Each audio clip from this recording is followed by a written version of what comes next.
Good morning dear students. मैं doctor Neelam Gupta, BSc part 1 paper 1 mechanics का अगला topic two particle system and reduce mass को discuss कर लूंगी। पिछली क्लासेस में हमने पढ़ा था कि बहुकणीय तंत्र की गतिज ऊर्जा द्रव्यमान केंद्र के सापेक्ष किस प्रकार से व्यक्त की जाती है। आज हम कंसीडर करेंगे द्विकण तंत्र तथा समानीत द्रव्यमान। हम जानते हैं कि समानीत द्रव्यमान की अवधारणा से ही हम द्विकण तंत्र की समस्या को एक कण तंत्र की समस्या में बदल सकते हैं। बहुत ही सरलता की वजह से हमने कंसीडर किया कि मान लो हमारे पास जो सिस्टम है, जो तंत्र है, वो दो कणों से मिलकर बना हुआ है और किसी भी जड़त्वीय निर्देश तंत्र में प्रेक्षक के लिए इन दोनों कणों की आपेक्षिक गति को आभासी कण की गति के द्वारा निरूपित किया जा सकता है। इस आभासी कण के द्रव्यमान को तंत्र का समानीत द्रव्यमान ही कहा जाता है। जैसा कि हमने इस चित्र में दिखाया है, हमारे पास द्विकण तंत्र निकाय है।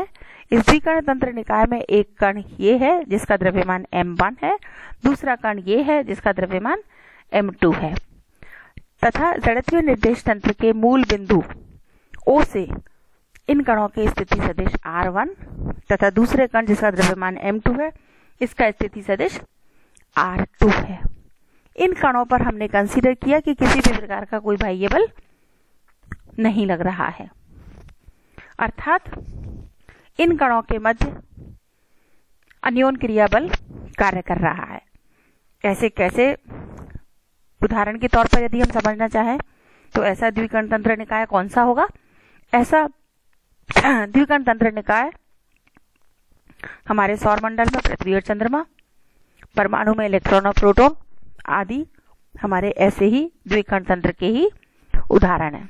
मान लो हमने कंसीडर किया कि m1 कण के द्वारा, m1 द्रव्यमान वाले कण के द्वारा m2 द्रव्यमान वाले कण के ऊपर जो बल लग रहा है, जो अन्योन क्रिया बल लग रहा है, वो F12 है, तथा उसी प्रकार m2 द्रव्यमान वाले कण के द्वारा m1 द्रव्यमान वाले कण पर कार्यरत अन्योन क्रिया बल F21 है। इन दोनों फोर्सेस को हमने इस चित्र में दिखाया है। ये दोनों बल जो है वो एक दूसरे को मिलाने वाली रेखा अर्थात इन कणों के मध्य विस्थापन सदिश के अनुदिश कार्य करते हैं।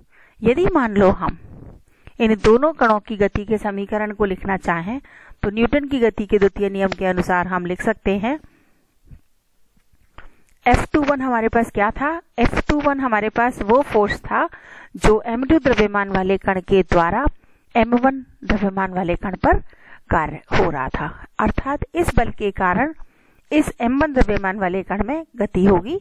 न्यूटन के गति के द्वितीय नियम के अनुसार हमने लिखा F21 is equal to m1 d2r1 upon dt square, तथा F12 हमारे पास कौन सा बल है?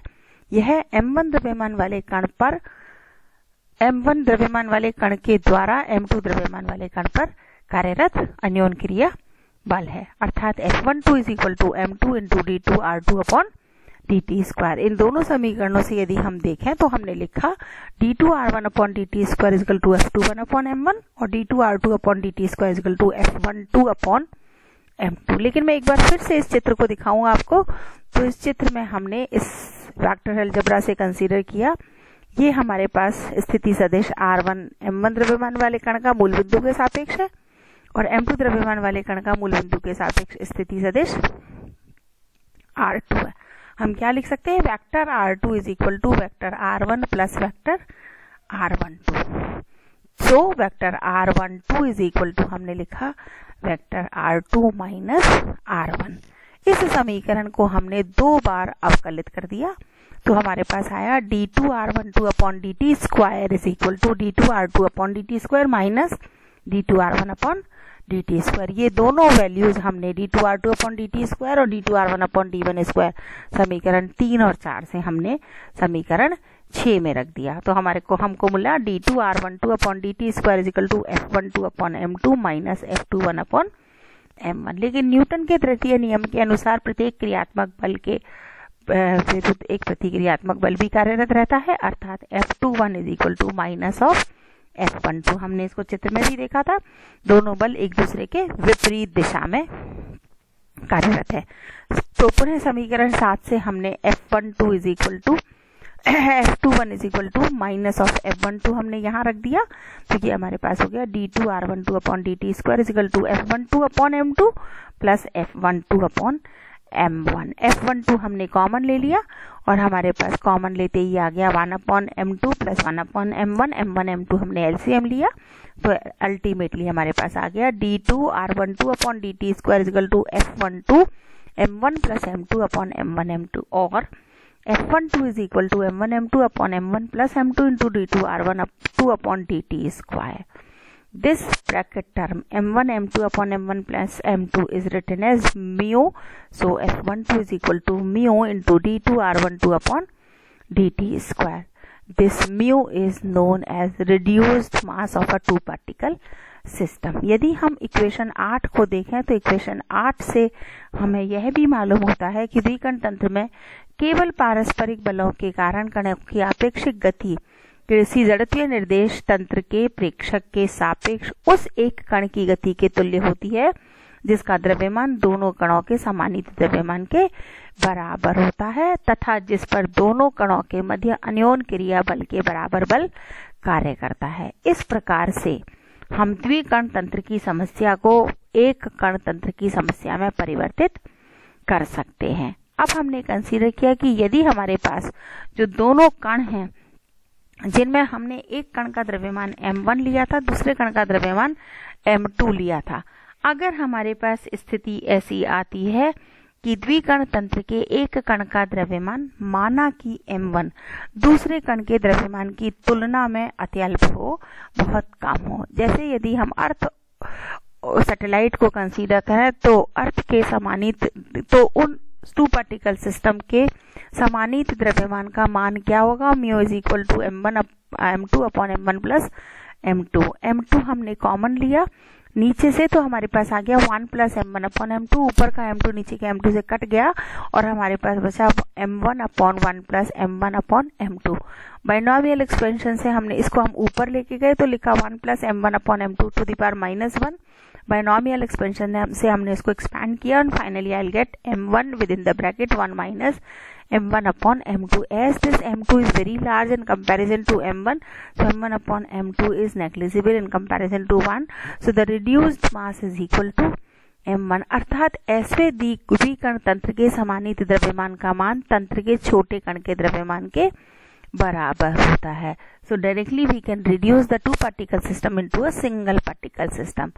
The next condition we consider when M1 is equal to M2 is equal to M, अर्थात यदि दोनों कणों के द्विकण तंत्र निकाय में दोनों कणों के द्रव्यमान लगभग एक दूसरे के बराबर हैं तो उस कण तंत्र का समानीत द्रव्यमान mu is equal to M1 M2 upon M1 plus M2 से 1 अपॉन 2M, अर्थात ऐसे कण तंत्र के समानीत द्रव्यमान का मान तंत्र के एक कण के द्रव्यमान के आधे के बराबर होता है। Now we consider the applications of the concept of the reduced mass. समानीत द्रव्यमान की अधिकल्पना के अनुप्रयोग क्या है।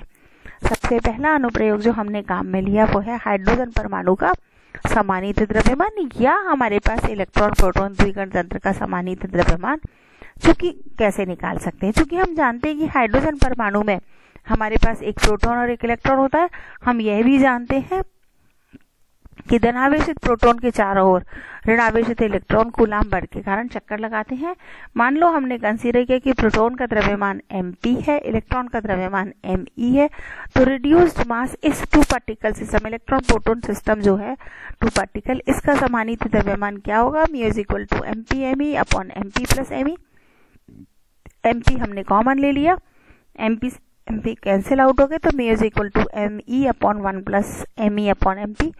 ऊपर लेके गए -1 हो गया, द्विपद प्रमेय से हमने इसको ओपन कर दिया बाइनोमियल एक्सपेंशन से। So mu is equal to Me into 1 minus Me upon MP। यदि हम इलेक्ट्रॉन का मास और प्रोटॉन के मास को कंसीडर करें then the ratio of mass of electron to proton is equal to 1 upon 1836। So mu is equal to Me into 1 minus 1 upon 836, that is almost equal to the mass of the electron, and the mass of the electron is 9.1045 into 10 raised to the power minus of 31 kg. Hydrogen परमाणु का जो समानीत द्रव्यमान का मान है यह electron के द्रव्यमान से 0.06% कम होता है. In fact this difference is very small, लेकिन इसका जो इम्पैक्ट है वो हमें परमाणुीय क्रियाओं में मिलता है. जैसे जब हम हाइड्रोजन परमाणु के स्पेक्ट्रम की रेखाओं की आवृत्ति की गणना करते हैं तो यदि हम इलेक्ट्रॉन के द्रव्यमान को काम में लेते हैं तो प्रयोग में लेते हैं तो त्रुटि आती है, और यदि हम इस आवृत्ति की गणना हाइड्रोजन परमाणु के वास्तविक समानीत द्रव्यमान का प्रयोग करके ज्ञात करते हैं तो किसी भी प्रकार की कोई त्रुटि प्राप्त नहीं होती है. So this is the one application of the reduced mass that we can accurately measure the frequency of the spectral lines of hydrogen atom. The next application is reduced mass of neutron या reduced mass of neutron proton system. हम ये जानते हैं कि neutron में एक proton होता है और एक न्यूट्रॉन होता है. यह भी हमारे पास एक न्यूट्रॉन प्रोटॉन 2 पार्टिकल सिस्टम है. इसमें मान लो हमने कंसीडर किया कि न्यूट्रॉन का द्रव्यमान mn है तथा प्रोटॉन का द्रव्यमान mp है, तो रिड्यूस्ड मास हमारे पास क्या होगा, mu is equal to mn mp upon mn plus mp. But as the mass of neutron is equal to mass of proton, so the reduced mass is equal to either the half of mass of neutron or the mass of the half of proton. So it is equal to 0.8368 into 10 raised to the power minus 27 kg. That means कि neutron का जो समानीत reduced मास है या समानीत द्रव्यमान है वह लगभग proton या न्यूट्रॉन के द्रव्यमान का आधा होता है. तीसरी एप्लीकेशन हम कंसीडर करेंगे पृथ्वी तथा उपग्रह या पृथ्वी एवं चंद्रमा तंत्र का समानीत द्रव्यमान. चूंकि हम जानते हैं कि पृथ्वी के चारों ओर उपग्रह की गति या चंद्रमा की गति उनके बीच कार्य करने वाले गुरुत्वाकर्षण बल के कारण होती है, तो हम इस द्विकण तंत्र का अध्ययन भी समानीत द्रव्यमान का उपयोग करके कर सकते हैं. इसमें हमने फिर से कंसीडर किया कि मान लो पृथ्वी का द्रव्यमान me है, उपग्रह का द्रव्यमान ms है, तो उपग्रह पर पृथ्वी के कारण लगने वाला गुरुत्वीय बल कितना होगा, Fs is equal to mu d2res upon dt square, और Fs is equal to mu का मान रख दिया ms me upon ms plus me d2res upon dt square. This d2res upon dt square ये हमारे पास क्या है, उपग्रह का पृथ्वी के सापेक्ष त्वरण है. ms हमने कॉमन लिया यहाँ से, ऊपर से और नीचे से ms काट दिया तो हमारे पास बच गया, सॉरी me कॉमन लिया हमने और me काट दिया, तो ms into 1 plus ms upon me to the power minus 1, और इसको हमने बाइनोमियल एक्सपेंशन से एक्सपैंड किया. So Fs is equal to ms into 1 minus ms upon me into d2res upon dt square. As we know the mass of Earth is very greater than the mass of the satellite, so this ms upon me is negligible in comparison to 1. So in that case this vector Fs is equal to ms into d2res upon dt square. mm यहाँ पर हमारे पास चंद्रमा का द्रव्यमान है, तो चंद्रमा पर पृथ्वी के कारण लगने वाले गुरुत्वीय बल का मान कितना हो जाएगा, mm is equal to small mm into 1 minus mm upon me d2rem upon dt square. So this is all for today. Next time we'll consider the linear momentum and principle of conservation of linear momentum. Thank you.